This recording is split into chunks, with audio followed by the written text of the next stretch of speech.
day, good evening.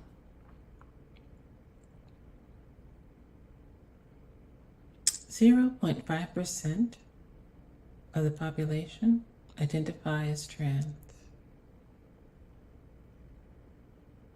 Trans people are 10% or more likely to have attempted suicide in their lifetime. They are 2 times more likely to think about suicide than their lesbian, bisexual, gay counterparts. 22 to 43% of trans people have attempted suicide this year, and 2 out of 3 trans youth have reported to cause self-harm to themselves over the previous year.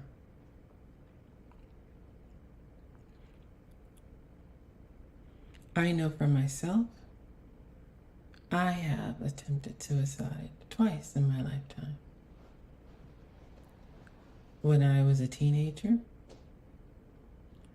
I tried to overdose on some pills. Fortunately for me, it was just aspirin. That was all that I could get my hands on in the medicine cabinet. And so it just made me sick.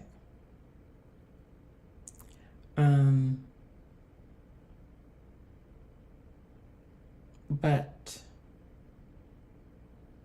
I wanted the loneliness, the pain, the feeling of being an outcast in every environment in which I was placed to go away. And death seemed like an option, the best solution at the time.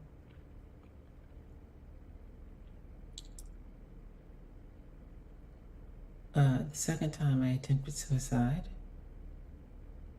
I was in the shelter system. And the only thing I had that was sharp was a piece of glass. I broke a mirror so I could get a piece of glass. And I attempted to slit my wrist.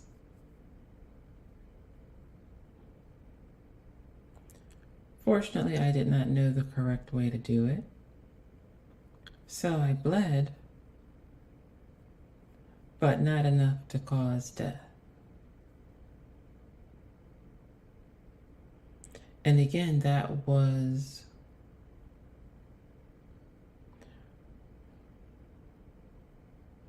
a release, or an attempted release, to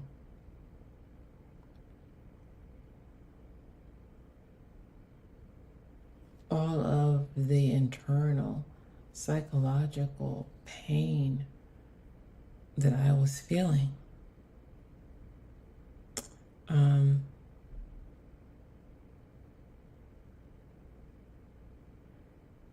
I don't engage in cutting,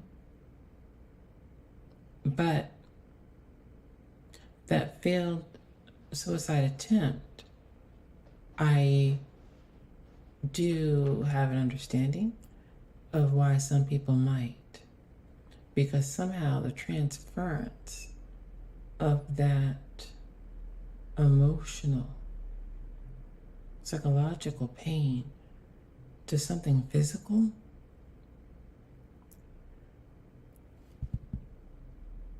psychologically made it a little more bearable, if that makes sense. It took some of the weight off of me psychologically to then have to concentrate on something physical.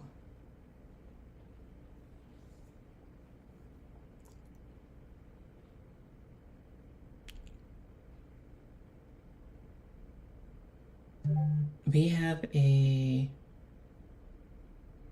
lot of people in this world who are carrying heavy weights and you just don't know it.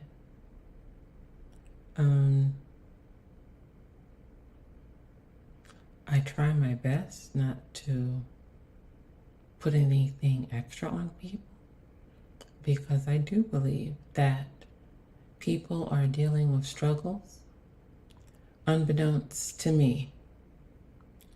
So if I can't do anything to make someone's life better or easier, I certainly don't want to do anything to make their life more difficult.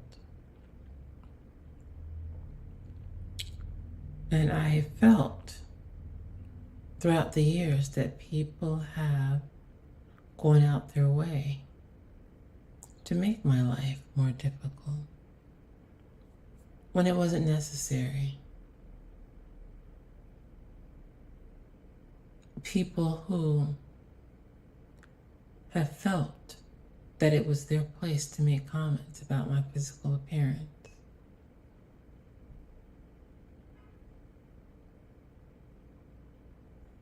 I know until a couple of years ago, and I'm still going to say maybe today, I should probably just say even to this day, but until a couple of years ago, when I had gastric bypass surgery, I spent years dealing with weight issue. My weight would go up and come down hundreds of pounds.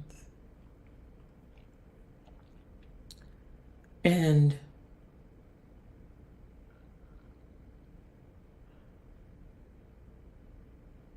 I don't want to lay this at her feet, but my crazy diet methods, I will say, started in my teen years as a response to some comments made by my mother. She always wanted to, or she thought that she was a bit of a comedian. And she was very funny. Unfortunately, some of the things that made her funniest was at other people's expense. And you can imagine being an overweight teenager, that your weight would be somewhat of a sensitive issue. We were having a barbecue, and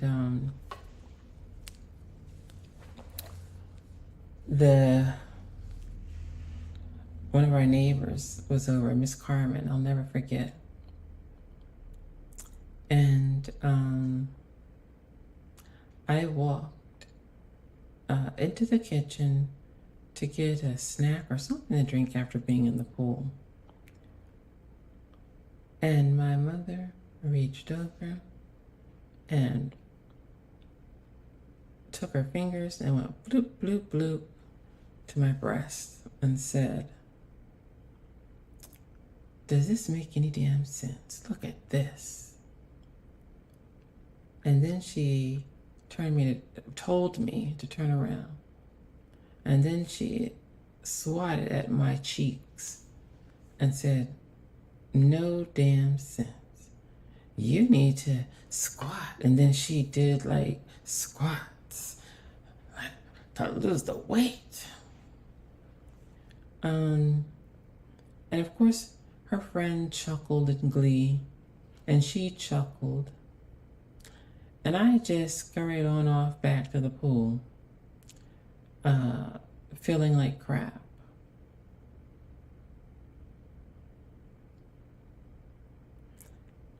But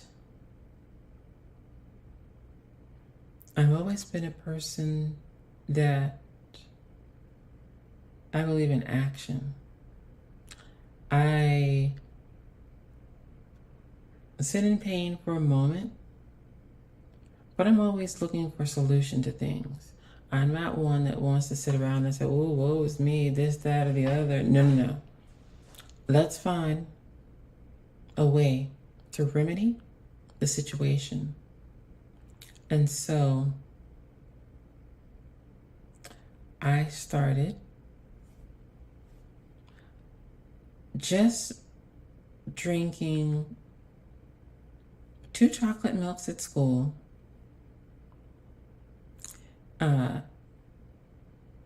some apple juice when I was working, because at that time I was working at the diner. And the diner at that time was 5 Points Diner. Just juice when I was working, because we could get free food. And so part of the weight gain was due to being able to have cheesesteaks when I wanted, hamburgers when I wanted,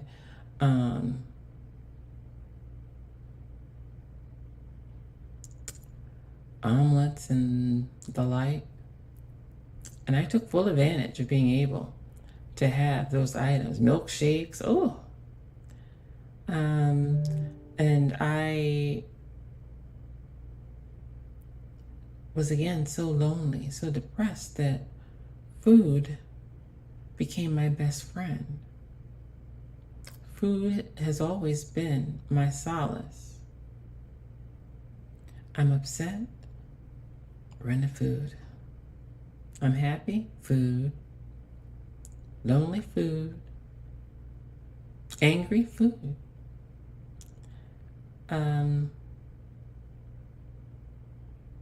But I've never been I would say not like a pig to a trough sort of eater, but I've eaten rich foods. Emotionally, when I was in emotional distress. And I remember during my teenage years, Breyer's mint chocolate chip gave me so much solace. My mother hated mint chocolate chip, and I don't think her husband Sam liked it either. She was like, oh, of course she would buy the ice cream that nobody else in the house would like. And of course that wasn't my thought. I was just, to me, that mint chocolate chip just tasted buttery and sweet, and it just calmed my loneliness, my insecurities, my pain of just being tolerated and not having a place where I truly fit in.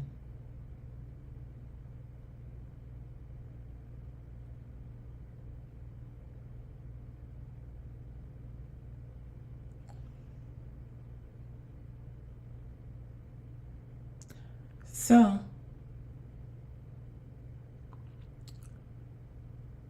I applied that liquid diet, and by the time I graduated, I was a nice little skinny mini.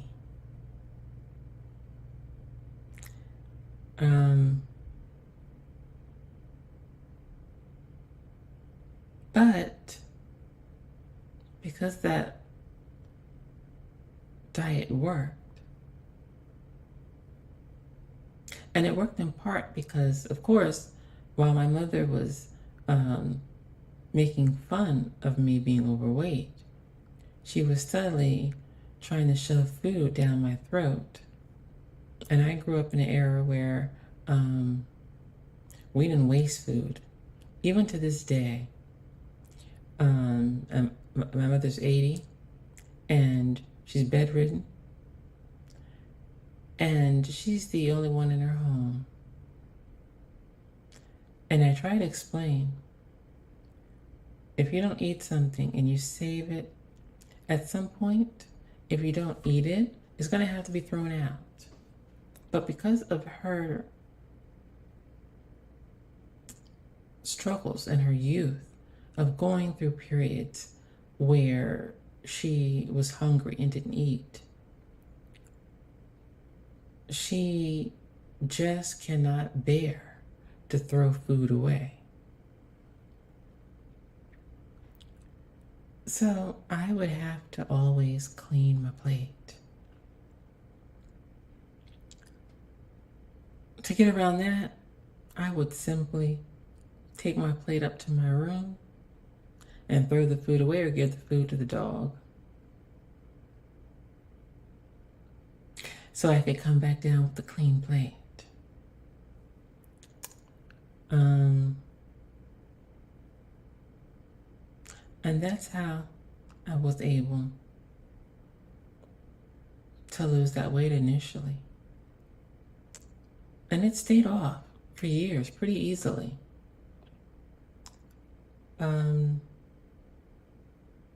But then, of course, I began transitioning, taking hormones. And that,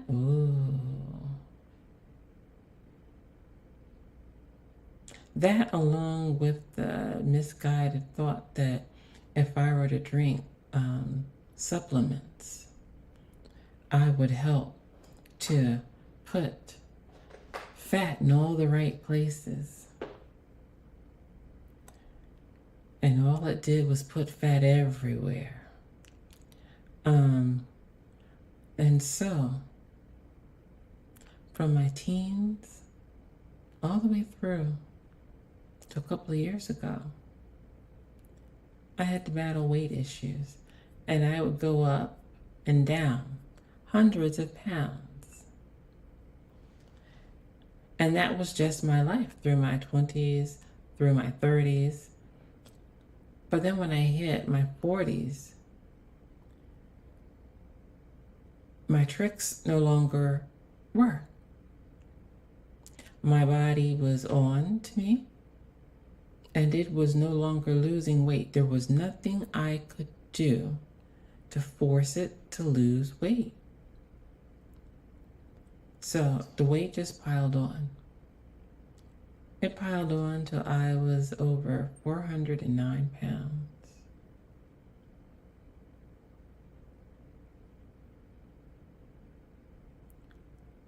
That amount of weight severely limited my life. My company had relocated, and the subway stop had an unimaginable amount of steps to go from the subway up to the surface. And the escalator was not dependable. So after trying to climb those steps a couple of times and feeling like I was having a heart attack, I started driving to work.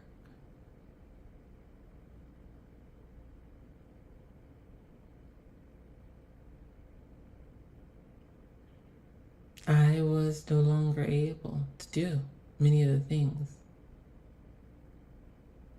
that had given me pleasure because I have physical limitations. My health fell into a downward spiral.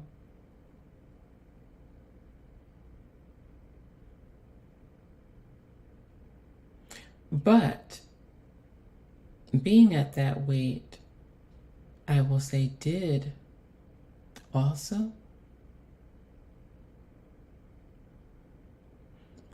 put me in a position where I didn't feel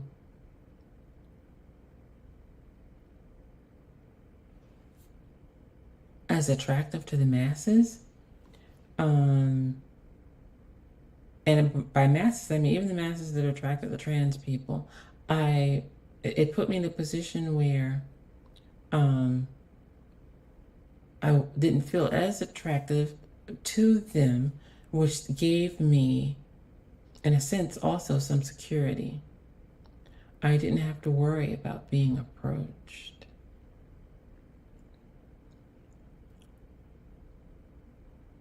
That was the other part of the weight gain. Psychologically, as I gained weight, I could see that the cat calls and the aggressiveness of men being in my face was gone as well.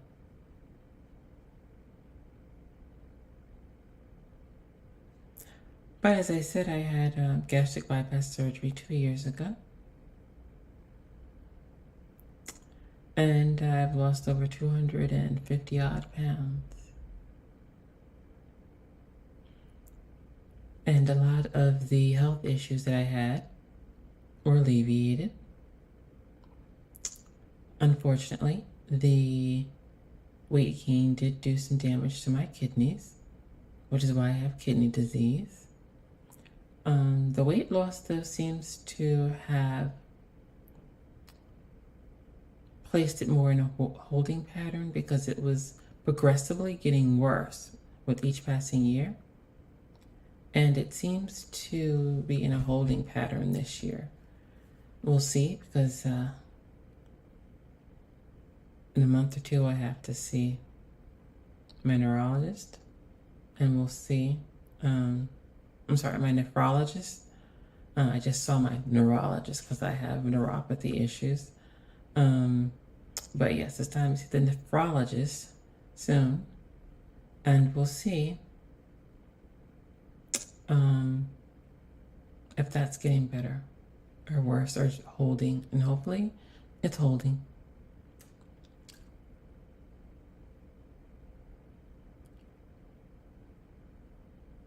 So just keep in mind that people are fighting battles that you aren't aware of. And if you can't make someone's life easier, try not to make it more difficult.